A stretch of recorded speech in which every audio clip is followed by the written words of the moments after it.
Hello, everyone, and welcome to Stargazing, the show that brings you up close and personal with your favorite stars of reggae and dancehall music, Jamaican popular culture, and people who've impacted society in a very big way. I'm Shaun Cain.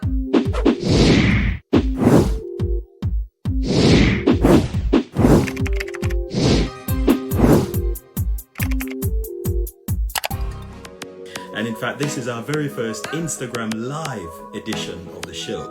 And in this edition of the show, we'll be speaking with the Relevant Boss. So let us quickly remind ourselves of the journey of the Relevant Boss so far.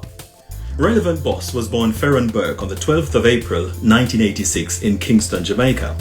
Ferron is a father of two children, a boy and a girl. The Jamaican singer wears many hats. He's a songwriter, a producer, video editor, and a businessman. He discovered his passion for music at a very tender age when he would sing at church and on his school's choir. Relevant Boss is a self-taught musician. He mastered the piano and percussionary instruments at the age of 9. In his adulthood, he successfully and quickly added the bass and lead guitars to his musical repertoire. He recognizes his mother, Claudette Banton, as one of his most inspirational and motivating figures. The artiste has done several collaborations with major names in the dancehall industry. His most recent collaboration is No Response, featuring a member of the Gaza Family, Sikka Rymes. This collab led to a successful music video, which has been uploaded on Sikka Rymes Vevo page. The single has since received more than 60,000 views. Another release is My Sentiments, which is currently doing very well.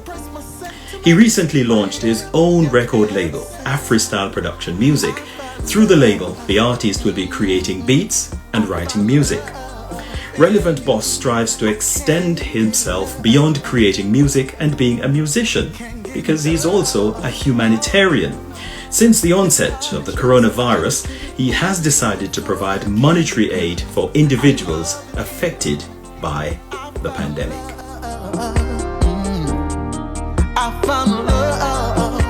Thank you for the introduction.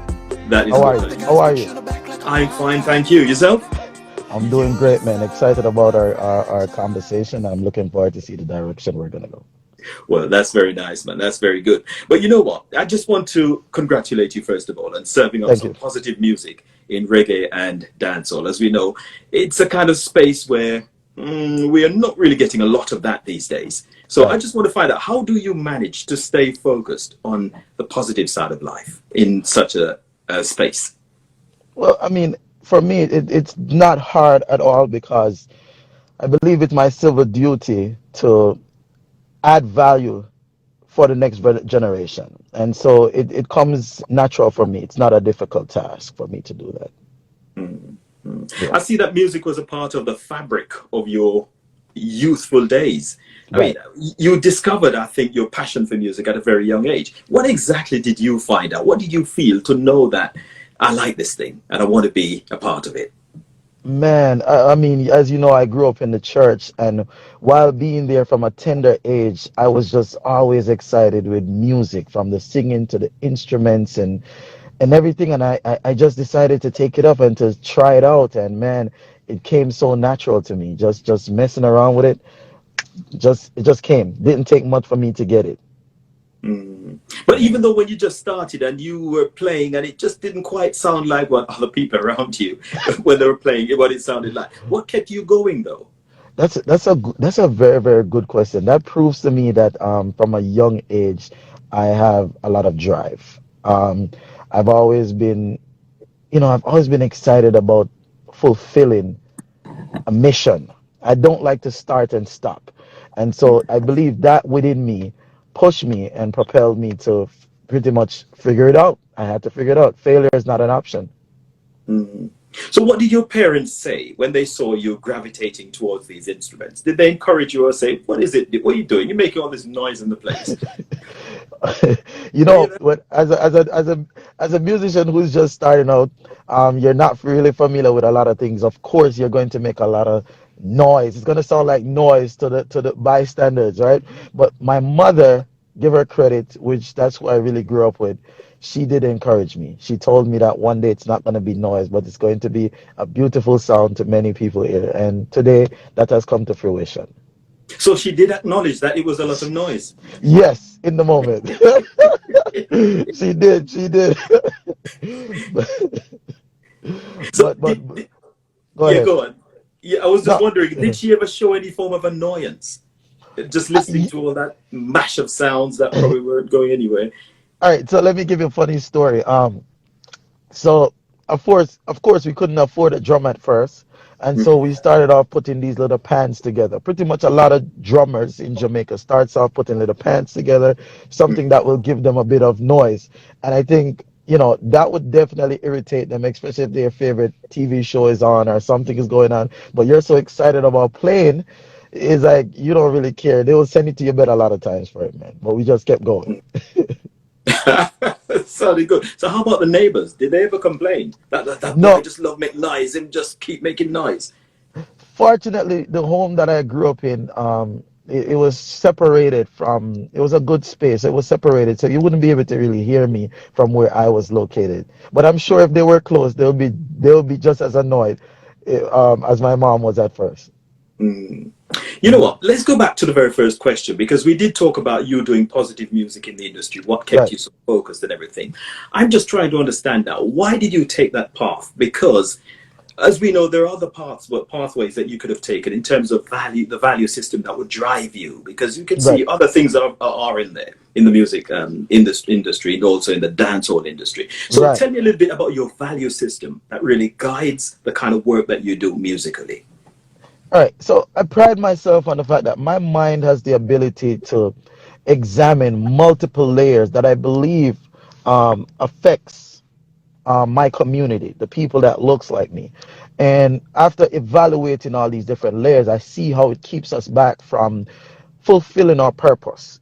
And Mhm. I evaluated the fact that music is a major contributor to it. And I started asking myself, how is it that I can reverse this cycle by using music to undo some of the mental damages that has been done to our people? And that's what my whole movement is about. It's about recalibrating the mind of the people that have been damaged and have been lost. Mm. So, how encouraged are you so far in the way things have been going? Are you close to achieving your objective? Are you far off? Can you see any form of evidence that you are making inroads and you are beginning to impact some people in the ways that you want to? I'm going to answer this question as transparent. I'm going to be very transparent about this answer. There are good days and there are bad days. The good days are I have a lot of people in the colony. And that's the name of my movement. I call them the colony. Once you are part of Relevant Boss movement and you're a huge fan, you're a part of the colony. And I have a lot of people in the colony. And maybe I should be extremely excited. But because there's such a large amount of people that have still not tapped into us yet, it's sometimes disappoints me a little bit, and I want, but I think I need to function with a from a space of gratefulness based on the amount of people that have been able to that have gravitated to my movement. But to be honest here, really I look forward to really tapping into so much more people, and I think I'm anticipating that. So sometimes I have good days, sometimes I have bad. Mm. But has it disappointed you to the extent that you felt like, well, you know what, this is just not for me. I can't be asked anymore. I can't do this any longer. Failure is not an option for me. That's not an option. I don't even see that. Whatever I start, I finish. Whatever I decide to do, that's what I plan on to do. I don't start something unless I've fully thought it out completely that this is what I want to do. So once I head down a road, I head down a particular path, I decide that that path is where I'm going, and I'm not looking in another direction. And so, Mm. But no, I've never lost motivation. never. So even though you're not getting the results you're looking for, you don't see people catching on to this. You just keep going. Even if you feel like you're on a one-way street, you're alone on the street and nobody else is there, you keep pushing. Is that how you operate? And I wouldn't say I'm not getting the results that I'm looking for. I'm getting a lot of results. I guess just me wanting to, I'm so eager that I want to capture everybody quickly. And I think that it's sometimes not letting me appreciate how much I've already gotten done. I've gotten a lot done, but my eagerness to capture everyone is why I might sometimes feel like I'm not getting as much done. But as like I said, as far as motivation, I do not lose motivation at all. Like my motivation is there, but it's just that some days I'm like, man, if I could tap into more, I could save more, I could help more. There's a part of me that just wants to do more, and I feel like the only way I can do more is if more people would open up their ears and mind to the information that I have that I want to share. That's really good. You said that you have achieved a lot. What have you Mhm. achieved? What have you achieved? All right, so I'm 35 years old, right? One of the things I would pride myself on, and a lot of people would not put this as an achievement, but it is an achievement for me. I pride myself on understanding how this world works. And I say that most people will tap into, oh, I've owned this business, I've bought this property, and those seem to be the most recognized achievement when a person is put in this position. But for me, the greatest achievement that I've gained since I've been here on earth is understanding the makeup of this world. And I believe that you can start to really take advantage of the beautiful things in this world when you understand it. And I believe that a lot of people come, they live and they die without understanding it. So I'm very grateful of the fact that I've found I understand this whole world. I'm not sure I understand it so well. So what do you think is there for me to understand?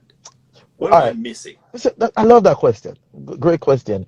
I think the main thing, especially for an African man, and Mm, that's who I am. I cannot step away from my reality. I am a black man, and I'm a black man living in this world, which from history has set out to oppress the black man using multiple different multiple things they've used to mhm, try to throw us off and to disenfranchise our people. And mhm, so for me, I needed to understand one, why mhm, why am I a threat? And what I evaluated from my time is that I am superior, I'm stronger.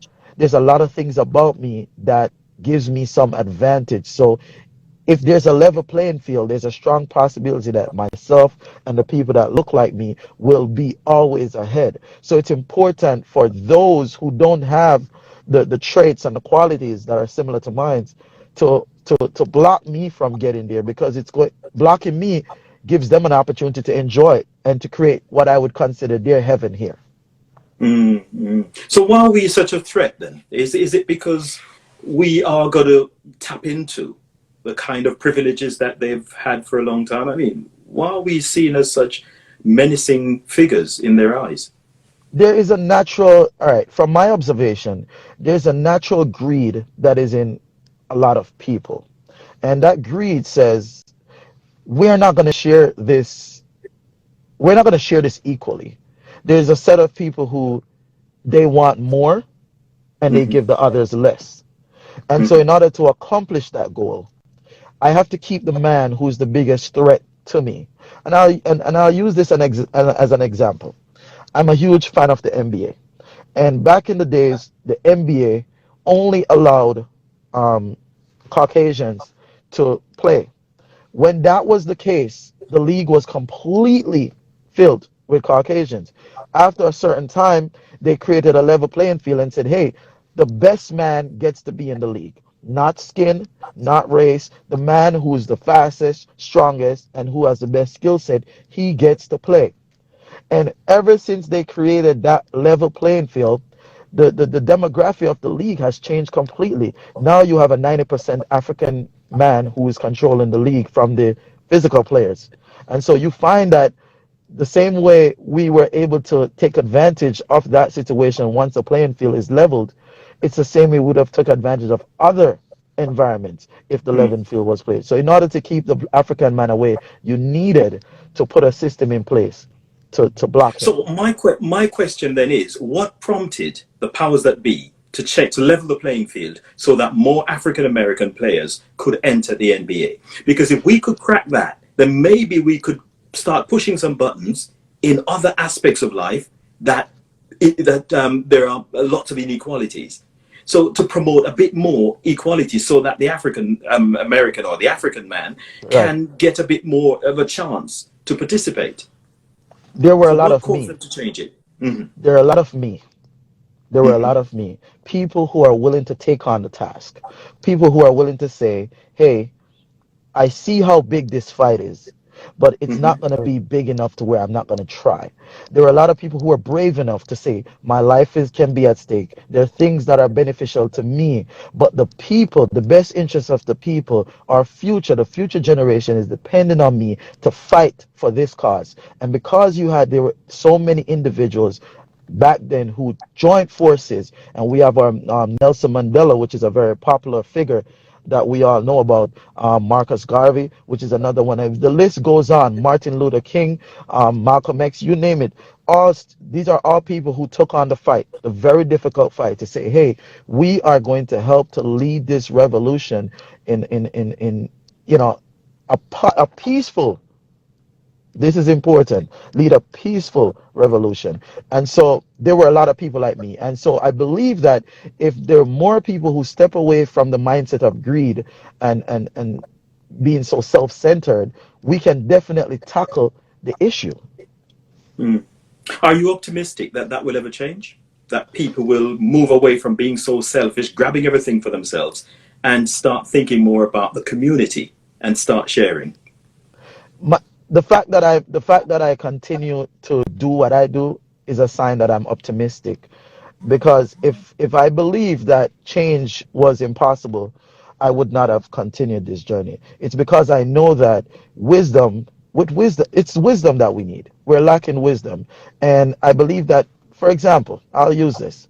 I notice that there is a bit of awareness and sensitivity towards race right now in America. That was not the case. At one point, you know, the oppression was perfectly fine by many. Nobody would come out and speak about it. But the more you apply the pressure, is the more you break those walls down. And I believe that eventually we're going to be able to we just got to keep going. We got to keep talking about it. We have to make sure, say, we don't get weary. Just keep going, keep fighting. Mm. Mm. Hmm. Well, you referred to quite a number of our heroes: Nelson Mandela, Malcolm X, Dr. King, Bob Marley, all these different people who went out there and they faced the music.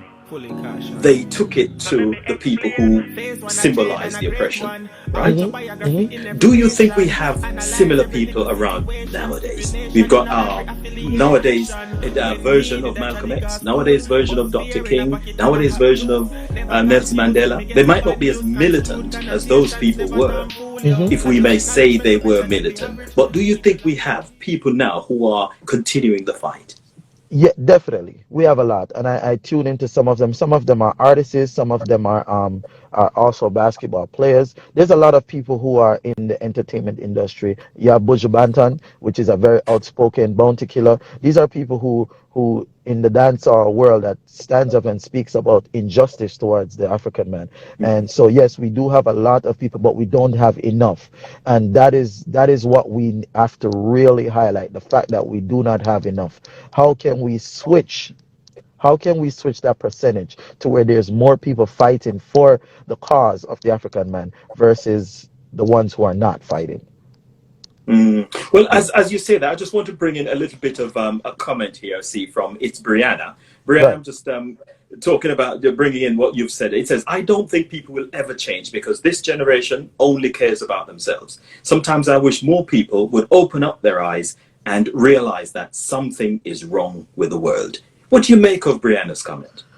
I believe that is a very good comment. However, it lacks, for me, I believe we have to think from a place of optimism. Like, we have to be optimistic that Brianna's approach is the approach that many people take, which is the issue is big. And there's so much focus on the issue is big. The issue is big. And it can no, the issue, and I don't care if the size of the issue. We fight. We bring awareness. We keep going. That is the reason why so much has changed.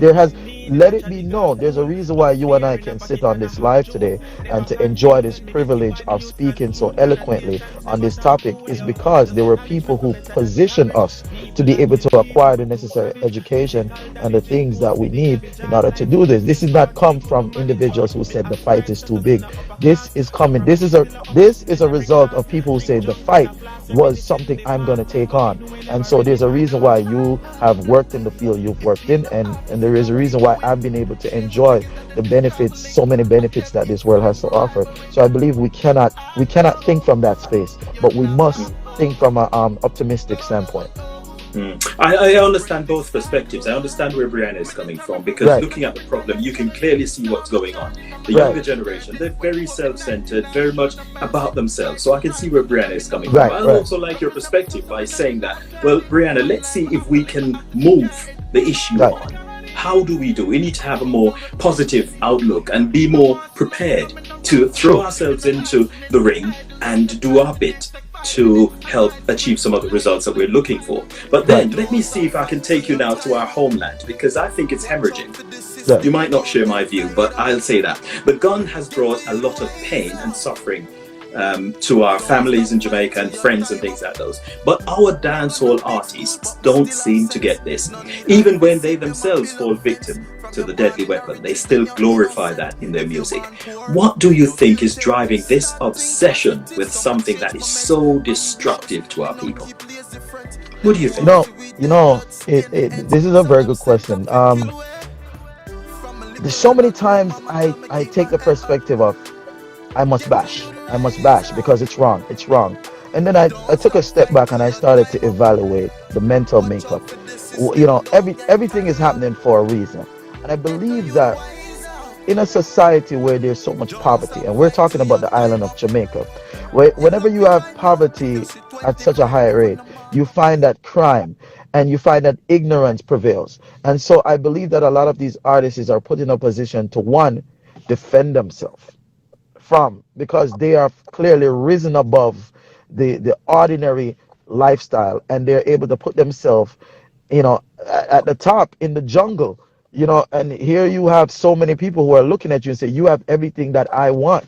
And so when those people are in a position now where they're at the top, you find that everyone is gunning for them. People want to see how they could get what they have. And so these artists are, one, put in a position to defend themselves. But at the same time, this is not a support for the violence. What I'm going to also say is they have to create better ways to protect themselves. In America, they hire legal security security team to protect them.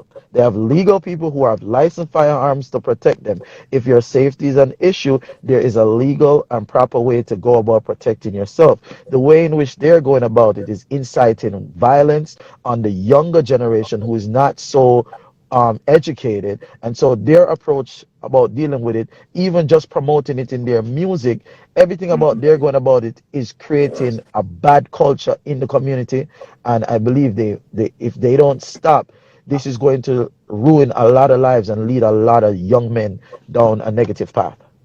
But do you think greed could be something that's driving this? Everybody wants to be rich, and as a result of that, whatever works for them, and by working for them, I mean, if they put a song out there that's about killing this and shooting that and all the rest of it, Mara's going to fly, all the rest of it, and it Right. makes money for them, then they'll just go with that.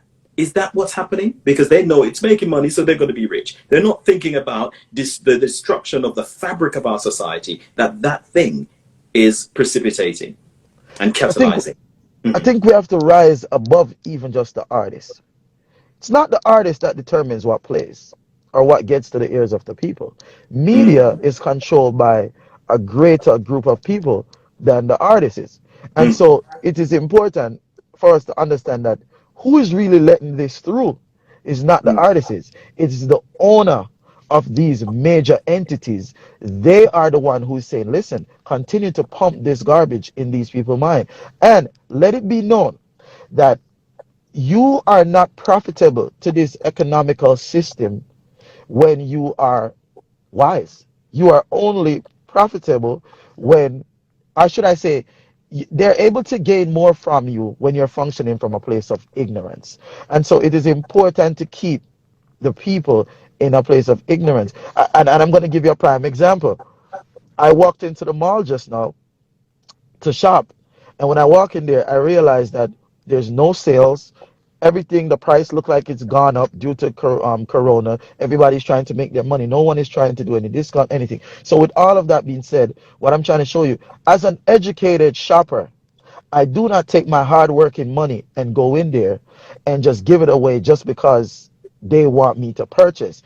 What they're selling must be profitable to me, but that's because I am educated. The man who's not educated walks in there, makes a completely different decision from me. And so it is, what I'm trying to tell you is that it is important to keep a lot of people ignorant, because ignorant people spend without thinking. They do more for the economy. But well, I'm just wondering, what bothers me is this ignorance that you keep alluding to. I mean, they see that their families are getting shot up. They see that themselves are getting shot up, because I've heard in the news all the time of dancehall artists being shot and all of that kind of thing. So what kind of education are they requiring in that regard to realize that as long as this thing is out there, and as long as we keep encouraging that kind of culture where everybody is a Billy the Kid, then we're all in danger? What kind of education do they need to see that? You're missing a major piece though. Their relevance is stemming from pumping negativity in the system. If they refuse to pump this negativity in the system, they have a different battle to fight. So they have to choose which battle they want to fight. You understand what I'm saying? So they are choosing, which most of us are put in that position of choosing we have to choose the best of two evil. That's the situation we're put in all the time, choosing the better of two evil. So they could take on this fight, but then they're going to deal with not getting the recognition, not being able to feed their family, not being able to do all these things. So for me, it's very important when you're dissecting an issue, you evaluate all angles of it. And I believe that the root of this are the people who are in higher power, that are above the musicians, that are above the artists, that have the say as to what plays and what doesn't. These are the people are, to me, have more control than the artists. Just running to the artists and blaming them alone is bypassing the real contributors to the issue. So how come they haven't managed to influence you like that? I am a different man. I took the time out to study this earth, and I believe that I was gifted with a different mental makeup, and I cannot. It's not just with music, it's with so many other things. I do believe that my makeup is very unique. Like I told you, I taught myself how to play 4 instruments. How many people do you know that could even teach themselves to play one? And I've no school. This is just me staying home. My brain is constructed a bit different, and I understand that. It doesn't mean I'm a superhero. It just means I'm a little bit more gifted than some people. But I cannot hold people to be just as gifted as I am.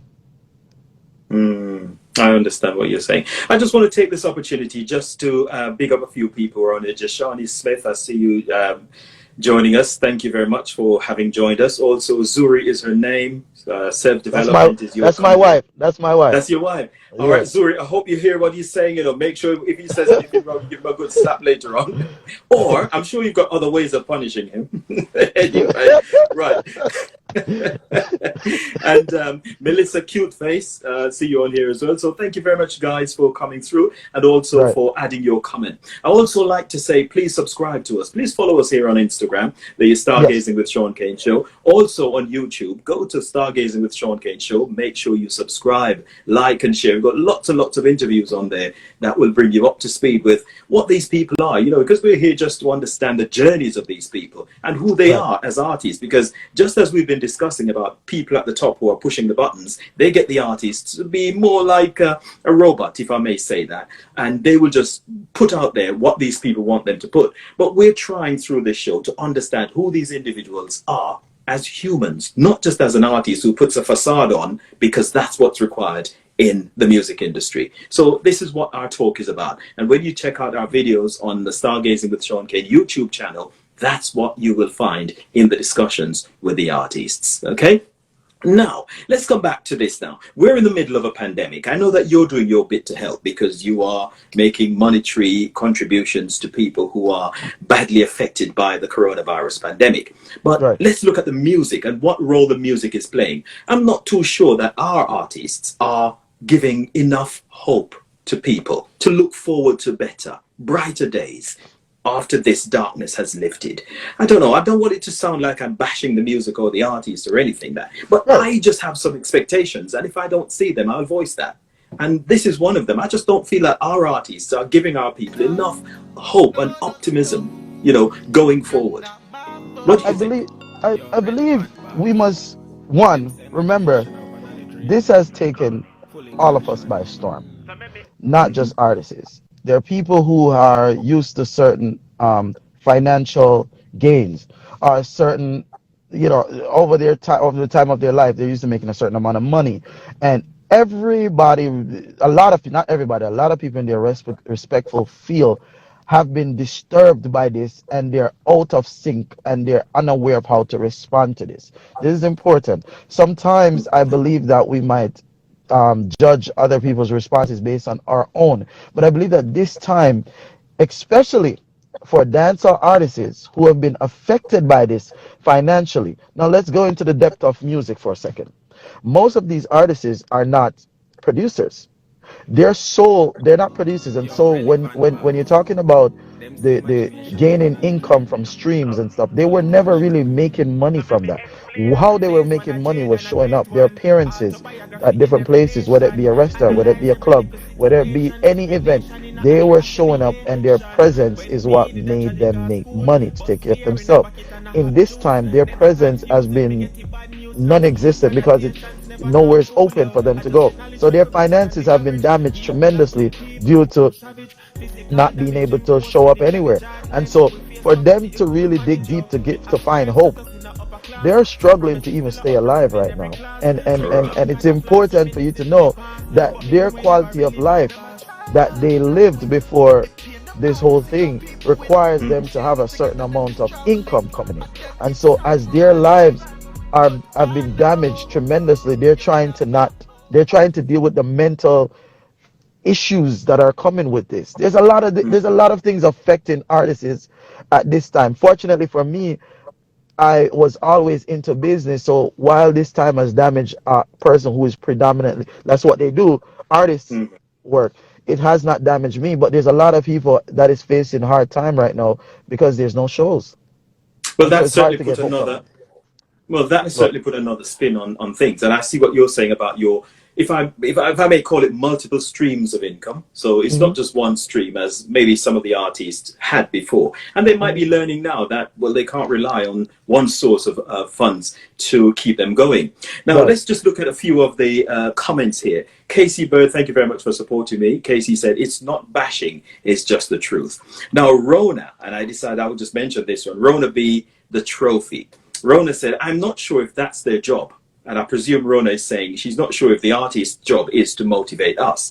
She said it's kind of a lot placed on them. Well, Rona, my take on this is that reggae music and our musical heritage was built on, or it came from the ghetto, because the people were marginalized, or the hmm castaways of life, if you want, if I can call them that, you hmm don't get offended. Yeah, yeah. Nobody was listening to them. So the artists like Bob Marley, Bonnie Wailer, Peter Tosh, all those guys came out of the ghetto and they started singing about hmm these things. In other words, they became a mouthpiece hmm for the Voice marginalized for the people. voiceless. And yes, and I still see the music as having that role. So Rona, that's kind of where we differ a little bit, because I kind of think it's their job to look after us in the sense of giving us inspirational music and speaking about the things that affect us.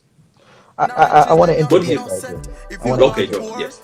At the moment, because the question was in the time of the pandemic, we would be expected.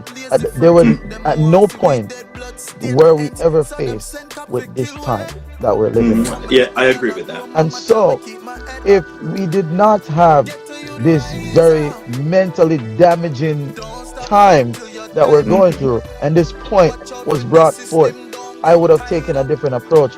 But I can genuinely see how confused And I actually know a couple of artists that are well known that are completely outside of their norm right now mentally, because this is really taking a toll. And I know it's going to be very hard for them to dig deep to put forth content with a particular message right now, because they are so confused. I believe holding them accountable to provide that in this moment can be um a little bit more. And this is not for everyone. This is not for everyone. There's some of them that are surviving well that can. I just want us to look at it from both spectrum and not just one side. You understand what I'm saying? Like that's what I understand. And like I said, you have a person like me and you have a person, there are some of, there should be more speaking out, but I also want to be a voice for those who are in that space mentally, who are struggling, who are not, they don't know what's going on, they're confused. Let us be a little bit sensitive to those people, because it's happening and it's real and we've never experienced this before. Well, thanks so much for bringing that out, because I never really thought of it like that. I never looked at that perspective. As you know, every story has got so many different sides to them, Right, and right, so many different perspectives. And unless somebody sensitizes you to that perspective, or probably some of these perspectives, you right, won't have any idea. Because I'm not an artist, and I'm right, just probably speaking about what I see out there. And as you right. know, that's probably glossy magazines and the Yeah, fancy the fancy bits in terms of the yes, lifestyle of the artist, but seeing them as people, real people like us that have financial challenges. Sometimes we probably don't think of that. right, So thanks very much for adding that bit to it. But right. we've been talking about giving people hope and things like those, and I do get what you're saying, but there are some artists, a few of them out there, who are really fighting for us. I know that you're one of them, but Mm-hmm, we're talking about people like Lila Ike mm-hmm, and Chronics. mm-hmm, It doesn't matter what happens though, what season. It doesn't matter what hits them with a bang, even unprecedented situations like the coronavirus pandemic. They are mm-hmm. still oozing out positive, uplifting music. Now, well, I know you're not them, but I'm just thinking, what's your perspective on that? How do they manage to do that when all this kind of distraction is happening around them? Let it be known that these individuals were like this way before the pandemic hit, where this time it. So they're from their beginning, from the beginning of their journey, that's the route they took, a similar route to me. So for them to make a change or to take that direction, it's coming with no it's coming with no effort really, because that's just who they are. That's their mental makeup towards, which is to deposit good content. And I don't want to come off to be protecting um, artists that are depositing bad content, because if you know me, if you know, I'm sorry, but you're coming across like that. okay, all right, I just thought I okay. put a spanner in the works anyway. Okay. Don't worry. What I wanted to do is not to protect them, because I believe that I would love to change the culture. I would love for the Mhm. culture to have more Lila Ikes and Chronics and people like myself. That's what I want. There to be more people. The only thing that I'm doing is while putting that out there, I want to be sensitive to all sides. And I think Mhm. sometimes, because I might want something how I want it, and I know that how I want it might be even better, it can bring me to a place where I'm not understanding to other people's situation. And so that's the thing. I just don't want to get to a place where I'm completely removed. And I want to say this: a lot of times when I have conversations with not you, but with a lot of people about the issues that affect certain community, there is a bit of blame them. Not that Mhm. that's what you're doing, but I'm saying Mhm. there's a bit of blame them approach. And as I've, this is what I say about understanding the world. As I've gotten more comfortable and speak to people, I realize that the blame them thing, it doesn't always apply. There's some deeper, intricate things that are happening to these people. And sometimes we should like find a way to get them into a better space of changing without taking the blame them approach. And I had to do that because I was the blame them guy at once, to Mm. be honest. Well, you know what? I don't know. This might be feeding into the blame them kind of talk that you put, or Yeah, that kind of construct. Mm. But what I've noticed is whenever you say like the artists are being too negative and they're promoting violence in the music, they say no, reggae is not in dancehall is not influencing anyone. I am really struggling to accept that. I was speaking with a friend of mine, an academic, a Dr. Wayne Edwards last night, and I raised the issue, and he said, Sean, you are right. But I don't know if we're just seeing this in a different light and it's just that we're far removed from reality. I'm not sure. But they're defending their positions. They're digging their heels in, They're wrong. indicating to us that they are not prepared to change because what they're saying, there's no problem. Our music is not influencing the youth. They're I'm wrong. scared of Jamaica right now. Look at what's going on out there. They're wrong. They're wrong. I've listened to a lot of artists try to take that stance, right? My stance that I'm saying is understanding why some of them find it difficult to be positive. I am in no way going to support that negative music is the best route. So I just want to make sure I separate the arguments. Negative music is wrong. Content that is promoting violence is wrong. It is never a good thing. So I just want to make sure I make that point clear. Let us separate the fact that I'm trying to understand why some of them take that road, but the road they're taking is wrong and must never be confused between right or wrong. It is only one answer for that. That But road is an incorrect road. and that's that, I think we just need to say that and that's full stop. Right. Nothing beyond that. Nothing Because else. Right. when we start mitigating all these things, that's when we come into problems and we give some of these people an escape route. And I think we should not give them an escape route. They need to acknowledge that what they're putting out there is not helping our people. It's not helping us. Because the way I look at it, they might make their millions. And don't get me wrong, I want them to make their millions. Right. Because our people have had a hard road so far and we've been dealt a bad hand. So Right. if we discover something that can help us to make money as a people, we should go for it. So I'm happy with that. But then they might earn their millions. They live in Right. their big houses on the hill. They drive their fancy cars. But where are they going to live? Because everybody out there is a Billy the Kid. And it's a wild, wild west. As soon as you drive out of your gate, somebody's waiting to jack your car. And these guys now, when they jack your car, they're not leaving you alive. I believe though, Sean, that while your reasoning is missing a very important piece, and I highlighted it earlier in the conversation, while we're going to hold the artists accountable for depositing this type of bad message in our communities, we must not remove the responsibility and hold the people accountable that is giving the artists the platform to do it. And I believe that this is an important part of your reasoning that I've not heard you focus on. We're all, let me draw it parallel to politics. We have politicians that are put in power to lead. But it is important that we understand that prior to them coming into power, there is a structure that is in place already. That there are laws that are in place, that whether the laws is unfair or not, they cannot just erase their things in place. You understand? There's a bigger issue above them that controls their movement. And so I believe that's the only issue. Your reason is making sense, but it's also removing the blame from a major contributor, which is the persons who have control over these platforms. Those persons who have control over these platforms are playing a bigger role than the artists.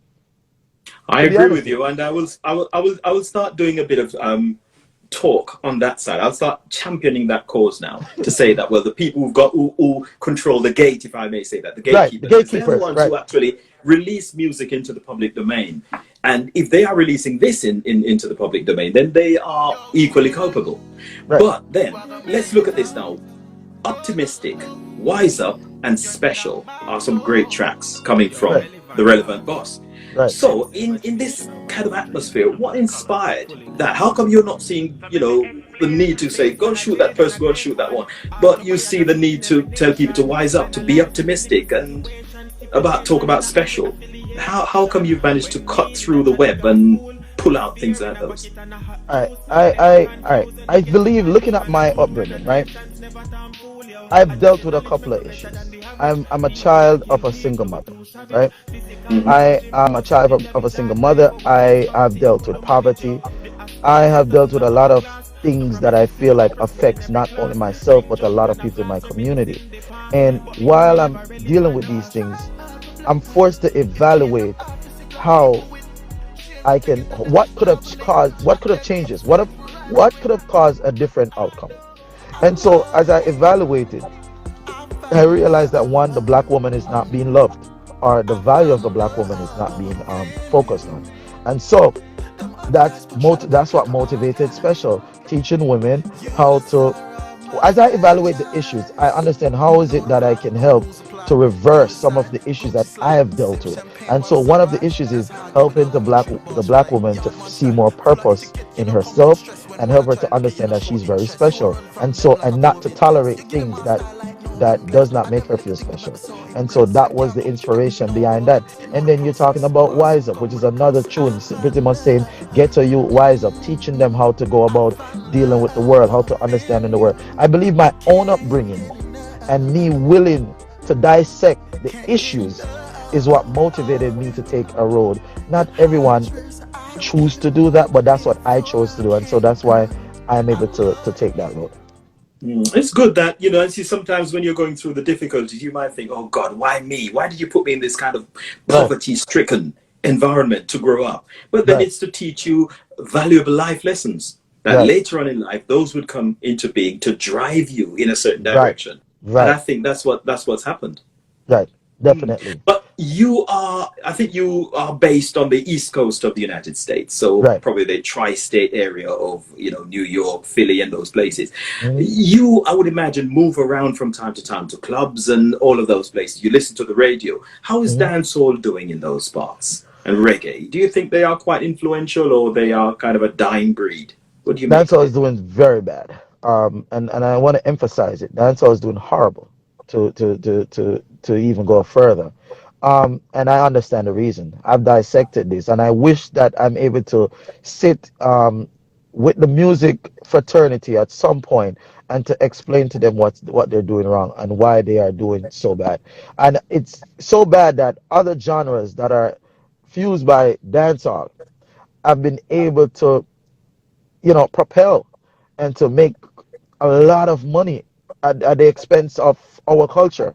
And so why is reggae doing so bad? Why is dancehall doing so badly? What is wrong with it? I'm going to tell you exactly what it is.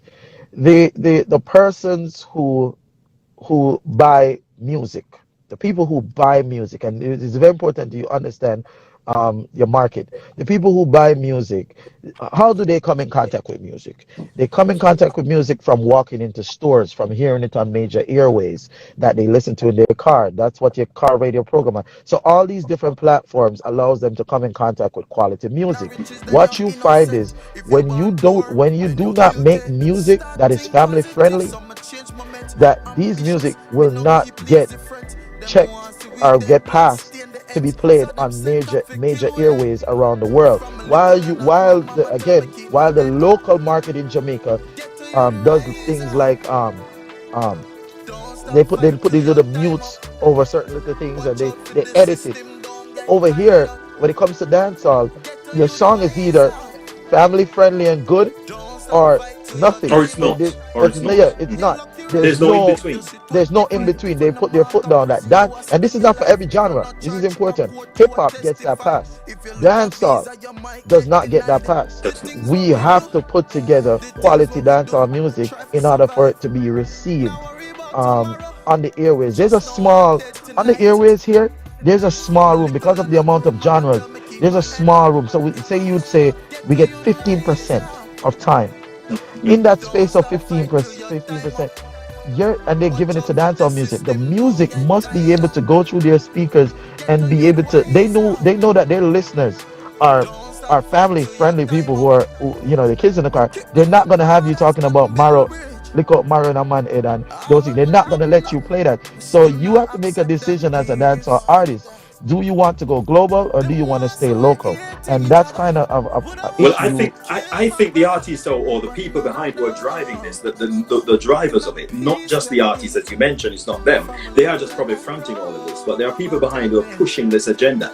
Well, they've already made their minds up that they're going to kill off this genre, because that's how I see it. Because if people are not gravitating to it, people are basically tasting it and spitting it out, and they're not putting it back into their mouths.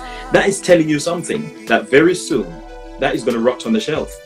let me show you this is a very good way to look at it. And, I'm always coming from I always find some different ways to come at it. When I see this issue, I believe that artists that are that that produce quality music can use this as a window into into the entertainment industry. When you realize, just like how you are in any supply and demand prompts any business. This is an opportunity for artists like myself who believe that we have quality content to get in our bag, utilize the new systems to market, which is social media, which is Social TikTok media, right. and So streaming and Spotify and all of exactly. those platforms. Now is a time for artists that make good content to dig within their bag and to say, hey, I can get in.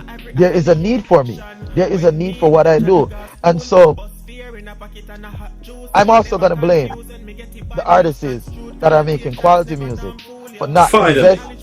for not Okay, okay, go on. investing, for the artists that are making quality music for not investing the same level, the energy that's necessary to push their music to a different level.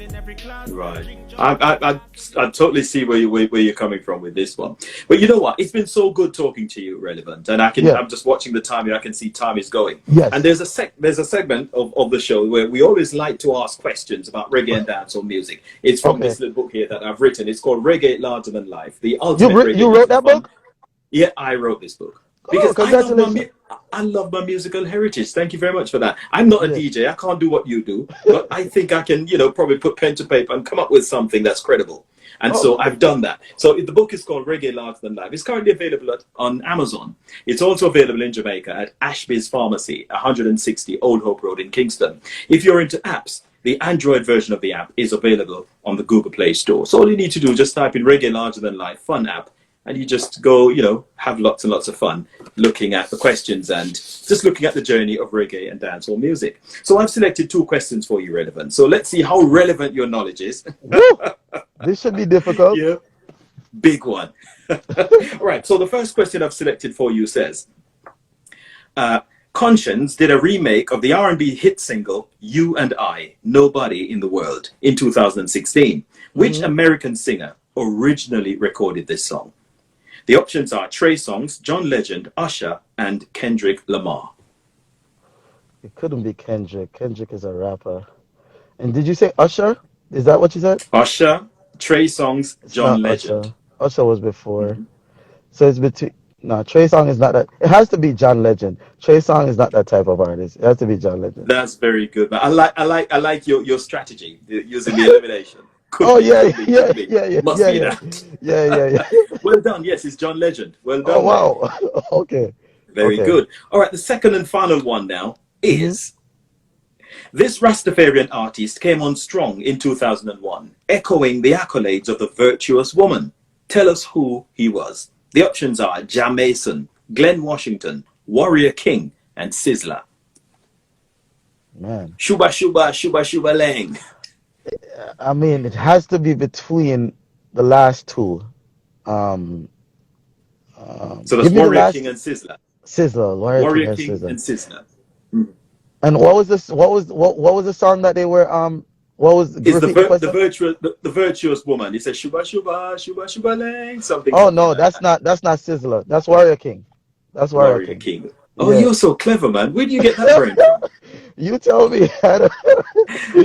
Yes. Listen, what do you mean you tell me? I'm not your dad. What do I know? Yeah, man. Yeah, I sometimes just the process of elimination, as you say, can get you to some of these answers. And Definitely. this sounds like a very. Can you tell me a little bit more besides questions? What else does the book offer? Right. The book offers the names of artists because lots hmm of them, lots of times we come across artists and, we don't really know what their names are. So I've actually done some research on the names of the artists and I've done something like this. Let me hope you can kind of read something on that. So I Okay. put some names on there, the real names, and Right. I'll put the stage names on there. So the ones you'd see on birth certificates, I'll put them on here. Oh. And then I'll put on one side, on the other side, I'll put the stage names. You now match up. Which is, I've done the first one, which is, I say I've done number 10. If you look at it, it says, Right. It's going to be Or hard for repertoire. me to see because the screen is split, Right. so I won't be able to see All it. right. No, But, no but problems. Well, I need to I be in that tried my book. best. Yeah. So yeah, the answers are in there. So I No, put I'm on saying one I side. need to be in that book next time you write it. And no, you're not qualified for this yet. Ah, I tried. I tried. I tried. You're just 35. I give you 20 more years and you'll be in. You know what? I'm in the process of doing another one, which is going to take people around Jamaica now. So when that's, I'm sure you'll be all mentioned. But you're a New Yorker. You're no, sorry. Oh man. You're a native New Yorker. You're an Odyssey man now. But Oh yes, man. I've done that. I've also done word searches. Mhm. And I've also got in there a profile on artists. So I've selected about 3 artists there. I had Jack Radix. Mhm. I had sorry, let me just quickly. Yes, I had Jack Radix. Also coming up quickly. Yeah, man, take your time. Yes, G Wiz, Mhm. G Wiz. Yes, G and Davil. And I thought at the time, those are really positive artists who are putting some really good energy Mhm. into the dancehall space. So I profiled them, interviewed them, and I wrote up the stories in here. And it's really inspirational. I thought, Right. you know, And yes, I would encourage everyone who is tuning into the live. So these are the things that we want to support. Wisdom. You can't have too much wisdom. You just got to keep getting as much as possible. And Shaun, thank you for taking time out to even put that together, which is showing that you're doing your part within the music fraternity to add value. And so we appreciate you yeah. for that. And I'm also doing my bit with the Stargazing with Shaun Cain show, where I can Yes. highlight artists like you, where we Right. look at your life story, look at your journey so far, look at your perspective on what's happening around us in terms of in dancehall, in our popular culture, and so that you can posit within the public space some ideas that people Right. can feed off. They can look at those and say, well, yes, I think I can improve my own journey Right. based on what you've put out there. We put out And there. that's what the show is about. So I really encourage everyone to follow us right here on Stargazing with Shaun Cain on Instagram. Also visit our YouTube channel, the Stargazing with Shaun Cain Show. There are lots of interviews on there with lots of artists talking about their life stories. And, some of them, their eyes have welled up a few times as well, because, Mhm. sometimes you're talking to them, you take them to some places, and it really gets them thinking seriously about Right. what they've been through. Right. And it's not about to embarrass anyone. It's just about to show you that these people are real. As you Right. showed me tonight with your perspective on talking about the financial side of things and how the coronavirus pandemic has impacted them, that's also another side of Right. our artists.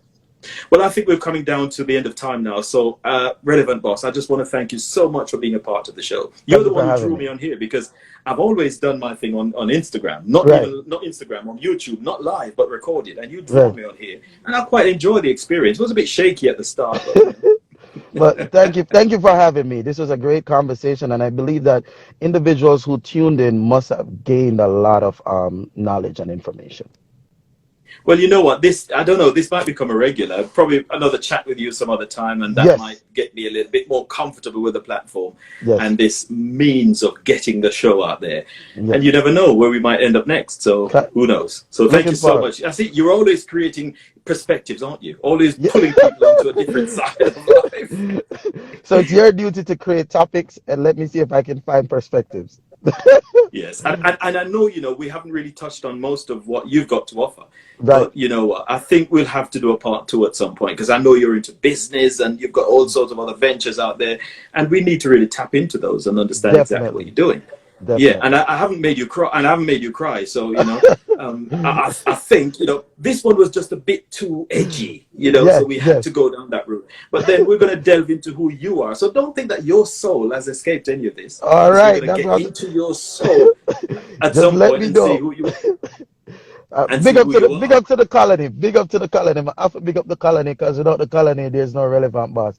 Big up, and I appreciate you guys for showing up and being a part of this. Blessings. Bless up, Sean. But yeah, but you bet the people them so like ants. Anyway, maybe they bite hot anyway.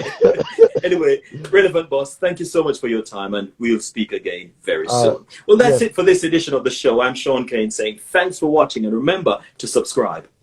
Follow us here on Instagram, go to our YouTube channel and subscribe. Hit the bell so that when new shows become available, you'll be the first to know, because we put a new show on every week.